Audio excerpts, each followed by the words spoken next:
মৃত্যুর প্রস্তুতি গ্রহণ করা, যে কোনো সময় মৌত এসে যেতে পারে। এই জন্য ওমরে ফারুক রাদিয়াল্লাহু তাআলা আনহু এক ব্যক্তিকে নিযুক্ত করেছিলেন যে তুমি আমাকে আমার রাষ্ট্রের কাজে আমি যখন ব্যস্ত থাকবো মাঝে মধ্যে আমাকে মৃত্যুর কথা স্মরণ করে দেবে। হে ওমর, মৃত্যুকে স্মরণ করো, স্মরণ করিয়ে দেবে। একজন লোক নিযুক্ত ছিল। কেন?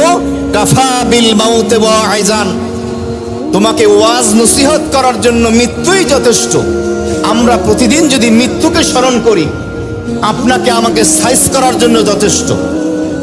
যত বড় ধনী হোক, গরিব হোক, নারী হোক, পুরুষ হোক, পাওয়ারফুল ক্ষমতাধর লোক হোক, সরকারি বেসরকারি যে কোনো ডিপার্টমেন্টের হোক, যে কোনো বিভাগের হোক, পাওয়ারফুল হোক, ও যদি মৃত্যুকে স্মরণ করে ও কোনোদিন দুর্নীতি করতে পারবে না, সাদাবাজি করতে পারবে না, অন্যের হক নষ্ট করতে পারবে না, নিজের নামে অন্যের দলিল জাল করে নিতে পারবে না, অন্যের জমিনে আইল ঠেলতে পারবে না। পারবে না।